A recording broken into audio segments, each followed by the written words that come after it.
Welcome. I'm Dr. Angela Mazza, a thyroid, endocrine, and metabolism specialist with an integrated practice here in Central Florida. As our listeners know, my goal for this podcast is define and demystify the thyroid gland and thyroid-related medical conditions. By providing information in easy to understand format, I hope to help patients better understand the ways in which their bodies work and to help them thrive. Happily, my friend and co-host Dawn Sheffield is here for this episode, in which we'll focus on type 1 diabetes. Dawn, thanks for being here today. Well, it's lovely to be included, and I am also a patient of yours. I should just throw that in there. Okay. So I'm just happy we're covering this topic today. It's really important. It's a very crucial subject to understand, and I think it can be really confusing. Definitely. That's right. And that's why we are so delighted to have a very special guest with us today to help examine type 1 diabetes from a patient's point of view. I've gotten to know Eddie over the years. I know him as a great person and in general, just an inspiration. Eddie has type 1 diabetes, and he's agreed to help our listeners better understand it through the lens of his own experience. Eddie will provide his unique perspective on this common yet potentially very dangerous and debilitating condition. But Eddie, welcome. Awesome. Thanks for having me, Dr. Mazza. Of course. And Eddie, this is Dawn. Thank This you is so Dawn. much for joining Yeah. us today. Really appreciate it.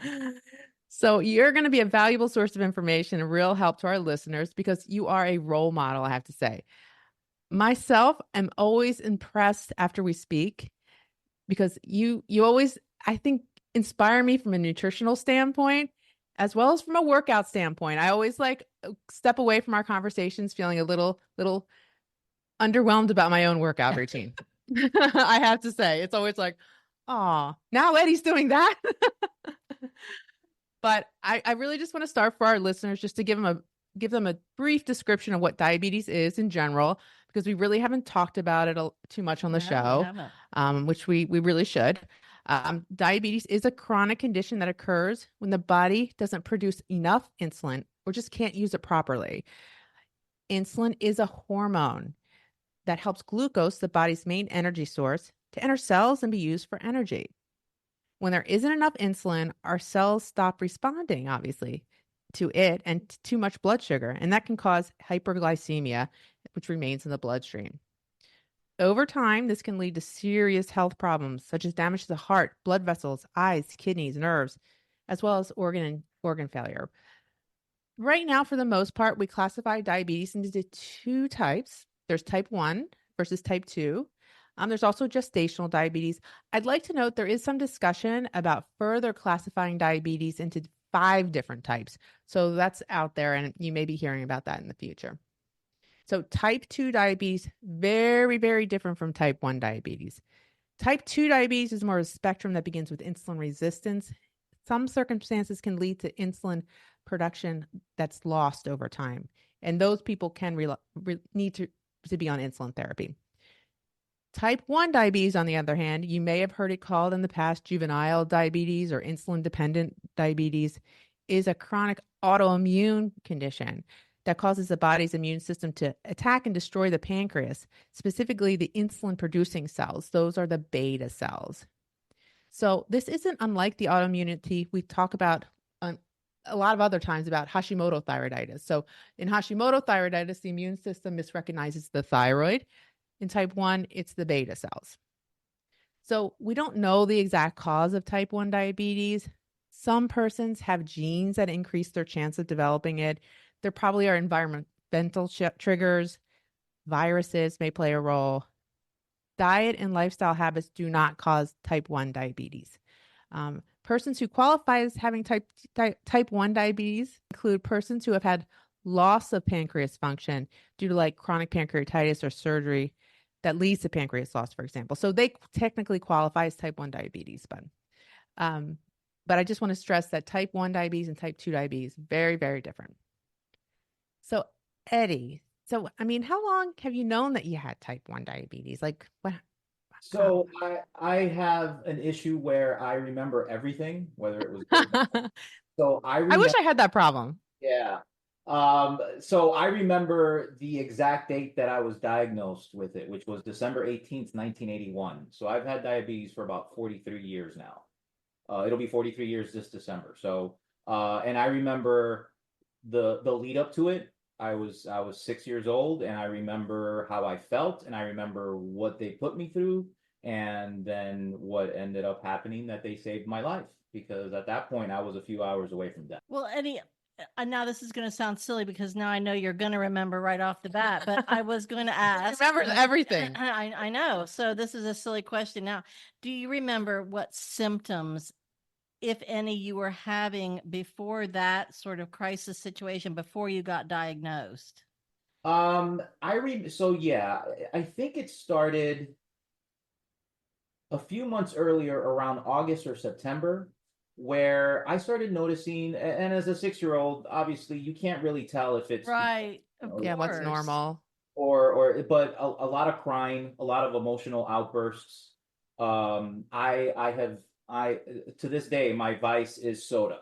So I used to drink a lot of soda. So for the longest time I always thought maybe I just drank too much Coke, and that's what got me to where, to do that. But obviously I'm just looking for a reason. But I remembered, and I ended up drinking more soda. I remember that Halloween, you know, just feeling like absolute crap, just acting like a 6 year old, eating Right. chocolate and eating all sorts of stuff, and it got progressively worse where I would end up like lying in bed, and I was at school and they would have to bring me home because I just wasn't feeling good. And coming from parents, my parents were Cuban, so they didn't know the language or anything at the time. They weren't sure what was going on with me. They would take me to the pediatrician, and at first they didn't see anything, and it was business as usual. And it's like, okay, maybe, we'll continue to try and figure this out. And this went on over the span of 2 or 3 months. Oh, wow. Finally, in December, I had lost like maybe 20, 30 pounds. And so at that point, there was something absolutely wrong with me. And I started wetting my bed, but not just wetting my bed. I would fall asleep in the middle of the afternoon and pee on the couch. Like it was really bad. And my parents got very scared. And I remember it was, again, December 17th. And they took me to another pediatrician. And the first test that he did was to check my sugar. And he said, you need to take him to the hospital immediately. And at that point, he hadn't done blood work, but he had done, the test strips and all that stuff. And he's like, yeah, and his ketones are just out of control. You need to get him to a hospital very quickly because this is not good. And so imagine being a parent in a strange land that you're not sure what's going on. Wow. Yeah. That something's wrong with your 6 year old son. So they took me to the hospital. They immediately started testing me. I was running around in the hospital like I had energy. I was chasing my sister, and I was walking. It was Miami Children's Hospital at the time in Coral Gables, Florida. Oh, yeah. And once they took my blood work, my sugars were close to 900 at the time. And they immediately started getting everything ready to put me in ICU, because they had to figure out how to solve for this. They knew that I was diabetic at the time, but they hadn't told my parents. Obviously, me as a 6 year old, I'm dying, so I don't know what's going on. And they had me in ICU for about a day and a half, 2 days.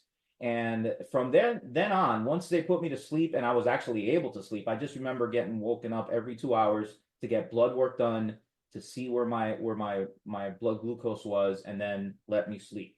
And I did that for 2 days. And I remember, years later, my mom told me that they were telling her, we're not sure that he's going to pull out of this. Like, we're trying. Wow. We don't know. But for better or for worse, I was able to. I remember the nurse that was beside me the entire time. Her name was Jeannie. And I remember her coming to see me and being around me every time I opened my eyes. So, wherever she's at, I'm very thankful for her. And then, just like anything else, they were able to control my diabetes. They made sure that my organs were not completely, shut down or something more severe or chronic that they were going to have to deal with or whatever. And yeah, on the 18th, on the evening of the 18th, they said, "Yep, we think you're good. You're going to go off to the children's ward now for a few days to recover." And that was that. It was Wow. that quick of a turnaround.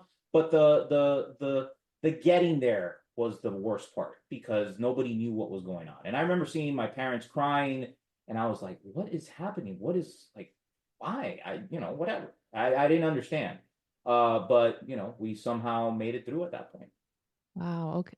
Now, do you remember like when you went home, like they started you on insulin, obviously? I mean, Oh, did yeah. your mom give you the insulin? Did your folks like have to learn all this? So the first thing I remember being in the children's ward, obviously morning, it's breakfast time. They gave me a special breakfast, and I'm like, okay, this is weird, whatever. And the doctors had come to inject me. But since I was already used to the injections that I was getting over the last 2 days, I was just like, okay, they're gonna keep doing this for a while. Okay.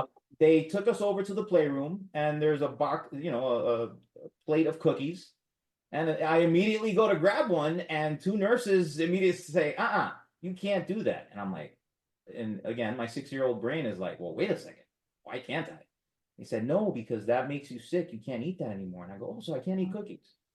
And they said, no, no, no. You can't eat things with sugar. I don't know about this. Right. But I was like, all Yeah. right, I'm in the hospital. I don't know. I'm getting the attention. I like the attention. So I'm going to roll with this. And then after that, playing with the kids that were there. And I remember, rolling around in the wheelchairs, going up and down. They knew that I was better. They taught my mom and I, because my dad he had to get back to work. My mom and I were taught just a few things. I needed 2 different vials of insulin, and I needed a certain amount that they had given me. And they showed me how to inject an orange and then how to inject myself. And that was Okay. that. It took all of 15 minutes. My mom did it for a few days, and then I did it Took for over. on, and then that was it. As a 6-year-old, I Wow. was injecting myself. That's pretty advanced, Eddie. Yeah, yeah. I Oh, didn't wow. understand the science. I didn't understand the reasons why I needed more NPH and the Right. regular and what was extended insulin and the basal versus the bolus. That all comes way later. But it's Yeah. like, okay, I got to take 15 units of this and 12 units of this 2 times a day. I can eat Got Cheerios. it. I need to drink Tab. You know, all of that kind of thing happening. And thank Tab. God for Tab. It was terrible, but it was diet. So hey, I Yes, can you could have still that. All exactly. right. So, but yeah, so Okay. we learned everything within a couple of days. Back then, Gotcha. and again, this goes back to when we grew up. As a 6 or 7-year-old, you were expected to act like a 30-year-old. So Right. it was just normal. You just Hey, I got this. Don't worry, mom. It's easy. Yeah. And Eddie and I are the same age, so I totally get that. So, just so our listeners know, the main treatment for type 1 diabetes is insulin replacement. And then, as Eddie alluded to, there's different types of insulin. There's long-acting insulin, short-acting insulin. There's different brands. Um, they had the NPH in the regular. That's not used as much anymore because we have some better generation, long-acting and short-acting. Now, some people still do 4 injections a day. Some people use pumps. So pump therapy just replaces the need um, for doing the injection. So basically, the goal with insulin replacement is to replace what your pancreas does on a regular basis. So pancreas generally makes a small amount of insulin all day long. That's called basal insulin. And then at mealtime, insulin levels go up to counteract the glucose that's taken in with the meal. So that's the short acting insulin. So the pump essentially does the same thing. We program rates into the pump. It's very user dependent still. It doesn't take away that user importance and user knowledge. And because of, but a very, very, very important part of the insulin treatment is the blood glucose monitoring, because we need to know when blood sugars are high, but even more importantly, we need to know when blood sugars are too low, because that can be life threatening. But nowadays we have these continuous glucose monitors, which are a lot better than sticking your finger a million times a day. Those And canary in the coal mines that you could see in real time. It's I invaluable. yes, Yeah. yes. How's your diabetes treatment changed over you? I mean, you've seen generations of technology come and go. I mean, what do you think? Oh, no, it's incredible. Like if and thankfully this is not the way the world works, but if we were still in the same medical, I guess the same instance that we were back in the 80s now, yeah, I probably wouldn't be around, because there's so much that was told to us that wasn't understood properly. So that, along with all the medical advances to the equipment, I think have made an incredible amount of difference in being able to change the life of people, right? I was always told the longer you get it, the worse it's going to be, and eventually it's just going to end up killing you because there's no way to stop it. And the only thing that you could hopefully try and have happen to you is that maybe when you go through puberty, the diabetes goes away. And so I was always praying, Really? hey, maybe this is the shot that I get. And then after that didn't happen, and I'm like, okay, now what? And then, and again, it's different with doc. I guess the best way to approach it is it's different from other diseases, because another disease has potentially better ways of handling it. Whereas for a type 1 diabetic, it's a tightrope walk, right? All that a doctor could really do is, hey, your sugar is kind of high. Try and do this, try and do that. And there's much more that goes into it. It's not just simply insulin in, insulin out, like calories, right? Hormones take a lot of play when it comes to how you feel and what is happening inside the body. And there's all sorts of things that you just don't see or don't know that are happening that are either helping you or hurting you. And if you don't know and you don't know what you're looking for, you won't find out. And I've had a lot of people, like no longer with us because they didn't know any better. And so it's one of those things that yeah, thankfully I grew up to be a person that likes to do a lot of research and a lot of digging. But it's taken me a long time to get to where I'm at. Even the stuff that I knew, I took it for granted, and I'm like, yeah, I'm invincible. Until I felt that I wasn't, and then I had to make changes when I had my first daughter. My wife and I talked about it, and it's like, you gotta fix this, because you can't. We don't want to lose you.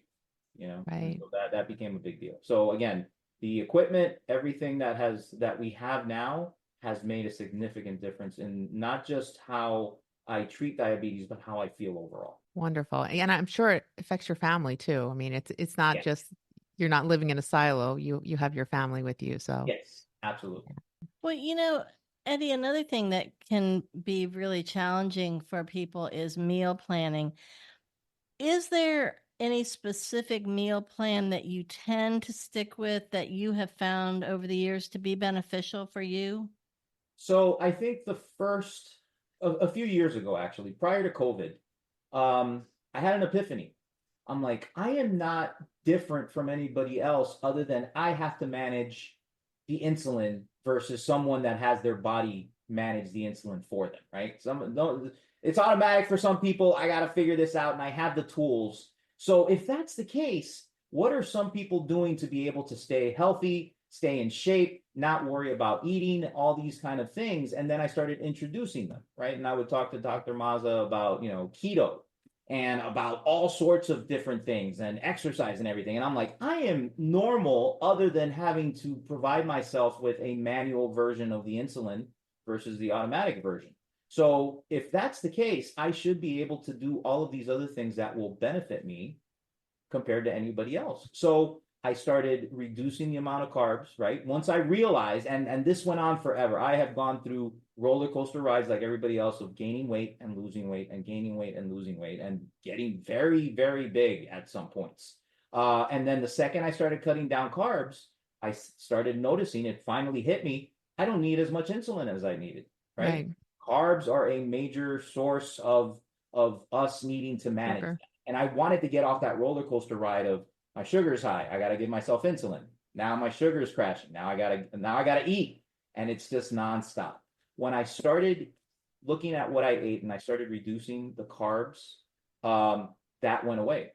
And I'm like, oh, this works. This seems to work. And then I felt better. I've done sports, and I was an athlete growing up, to prove to people that I could do what I wanted to do. Because back then, hey, you're a diabetic. It was almost like I was a leper or something. Like they didn't want me to do anything because my parents were very overprotective. And so I had to break out of my shell and prove to people, no, I'm going to do what I want, how I want, when I want. And I'm going to prove to you that I could do this. So taking all that into account, I then started even looking at the ability to fast, right? Coming from a Cuban family, that sounds crazy to begin with. But then telling them, hey, I'm not going to eat for a day or two or three. They're looking at me all weird, and everybody's always kind of looking at you weird. And doubly so because you're a diabetic. There's some sort of weird myth or expectation that as a diabetic you need to eat, and I've proven it again and again to everyone around me when I could go for 5 days without eating. How's your sugar?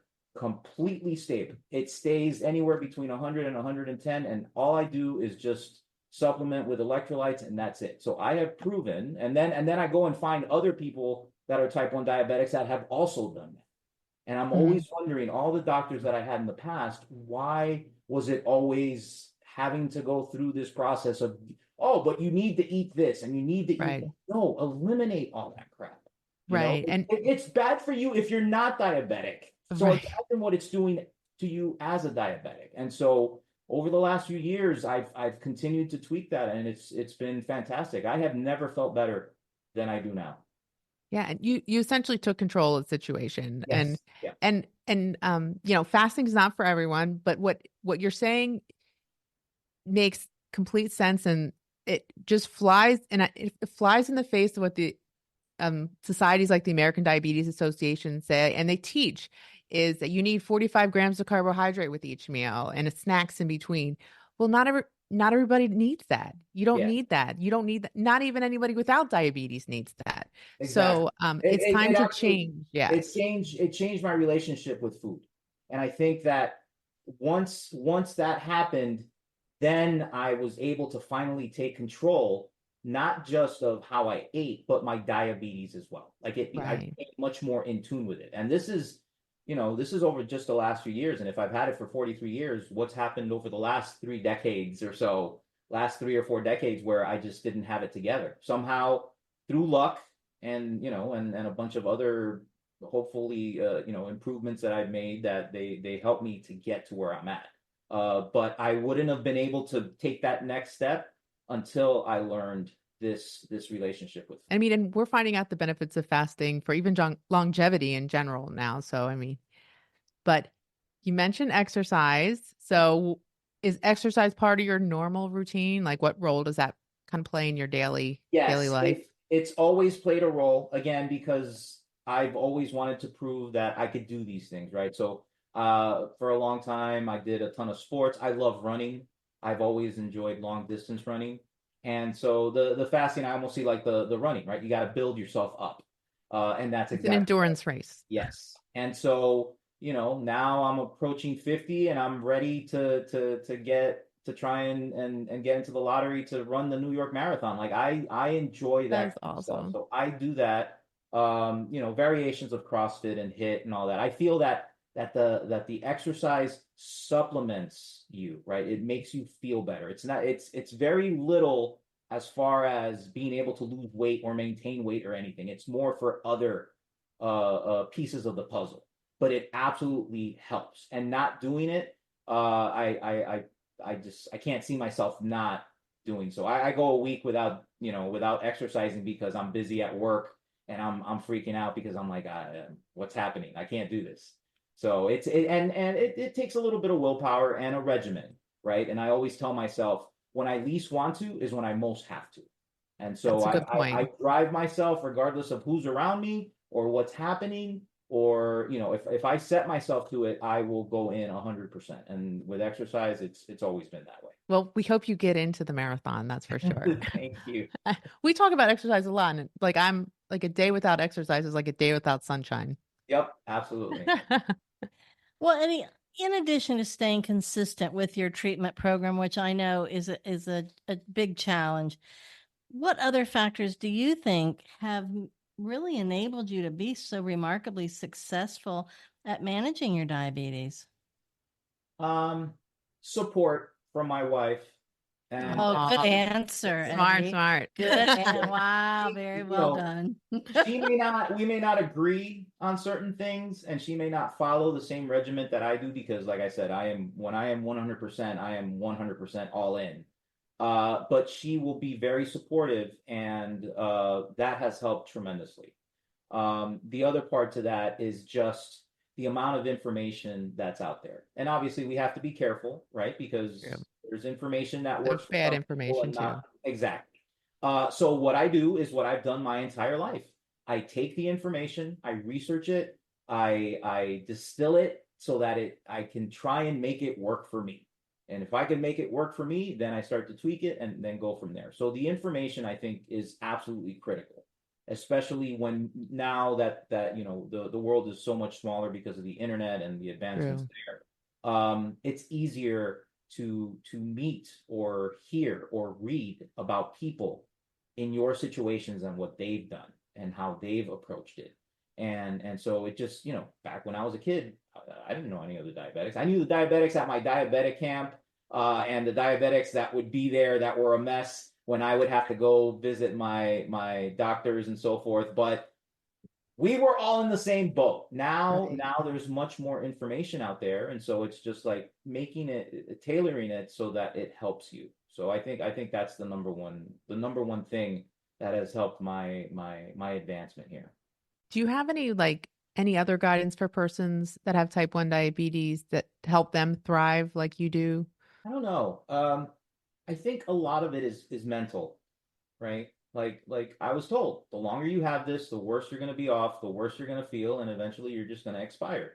Right. And I had a problem with that, right? And again, the diabetes affects anxiety, affects depression, just like depression and anxiety affects diabetes the other way. True. So it's finding the right environment, finding the right support systems, being able to kind of make it your own, and then trying to figure it out with the information you have, and not just taking somebody that says, oh, this is the way you should do it because this is what you need to do. Well, how do you know? That's usually that's my internal comeback, and I'm like, I'm going to take what you told me, and then I'm going to try and tweak it so that I see how it's going to work for me, because I don't think it's the other part of it is obviously one shoe does not fit all in this case, or one size. Exactly. Exactly. Well, I think you hit the nail on the head. Every person's different. Every case is different. Every single person with diabetes is an entirely different person, and they can have some similarities in treatment, but everybody's different. So their Exactly. treatment I don't plan shouldn't be expect, the same. yeah, I don't expect like someone to go and want to run a marathon. Like everybody hates running. I don't know why, but hey, everybody that I know does not like it. However, there are so many different opportunities for you to be able to get exercise in, right? You don't have to do it that way. Walking, anything, Right. anything like that, right? And the same thing with the eating. You don't have to completely cut out carbs, but start lowering them a little bit. See how that helps you. And then once you start seeing the momentum, that's when it kicks in, right? There you Everybody's go. always, oh, I'm not getting anywhere. This is not getting any better. But it just takes a little bit that you see some improvement, and that may give you enough traction to be able to continue.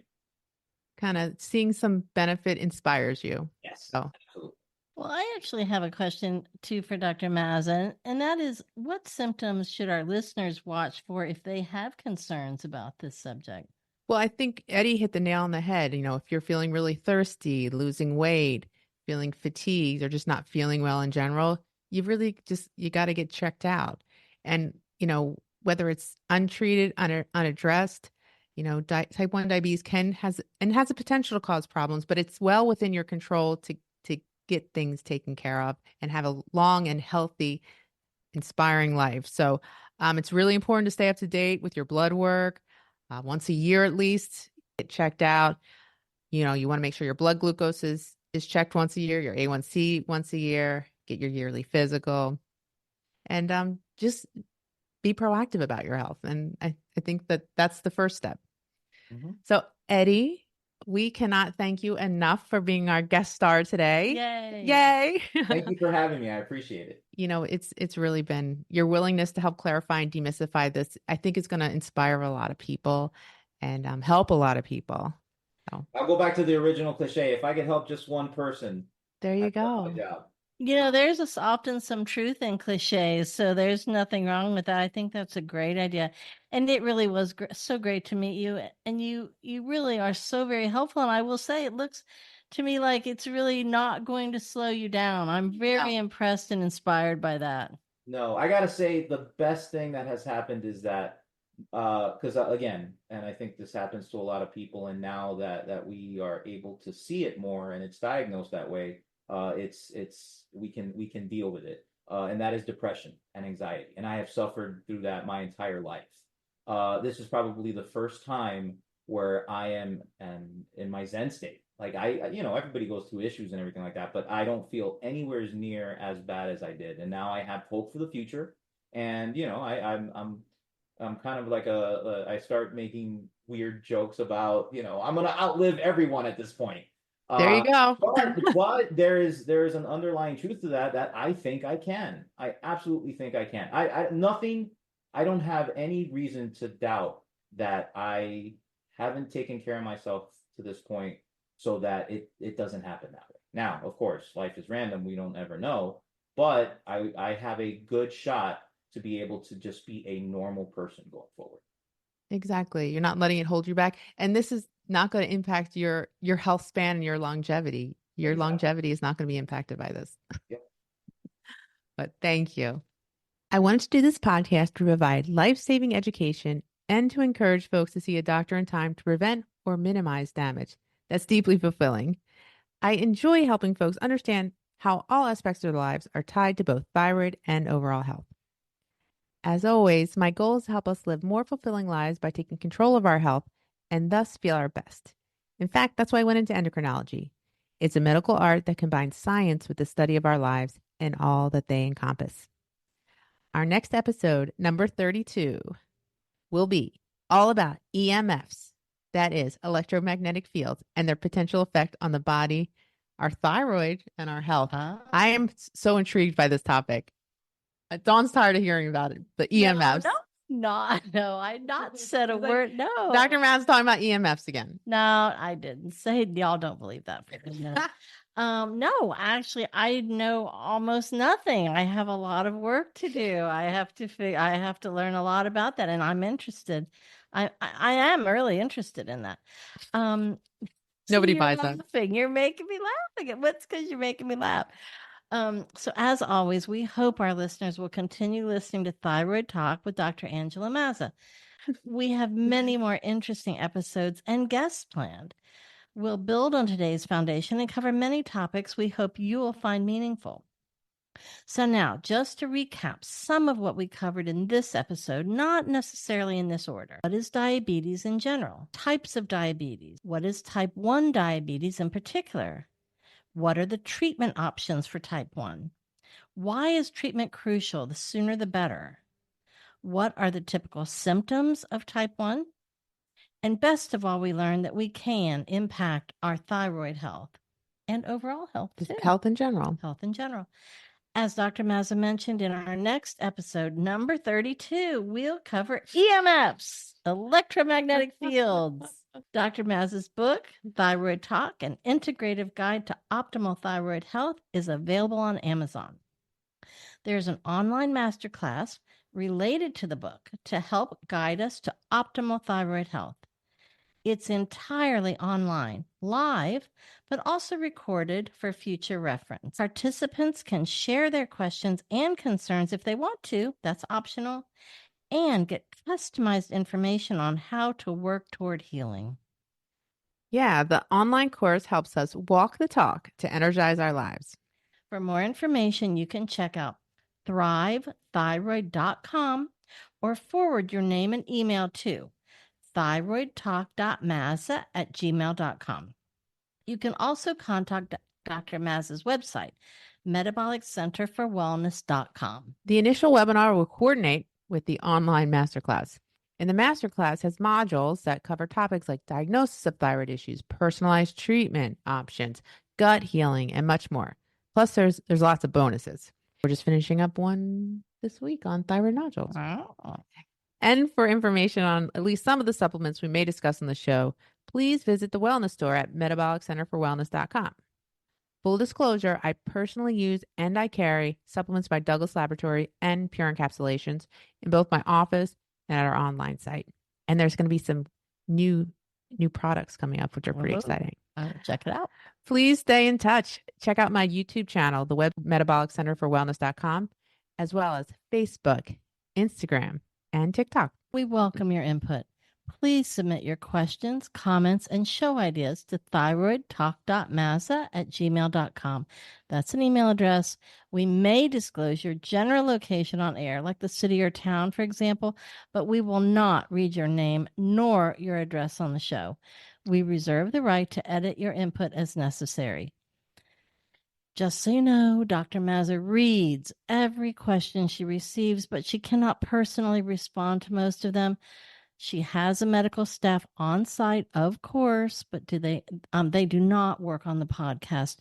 We do not have a podcast staff. I don't think the staff wants to work on the podcast. I don't know. I'm sure they do. Who wouldn't? Everyone wants to. Even if you don't hear from us, your input is valued. They have other important stuff to do. They don't have time. They're answering phones. There's no time for them. And finally, please don't forget to ask your healthcare provider any specific questions regarding your wellness. This podcast is meant for educational purposes only.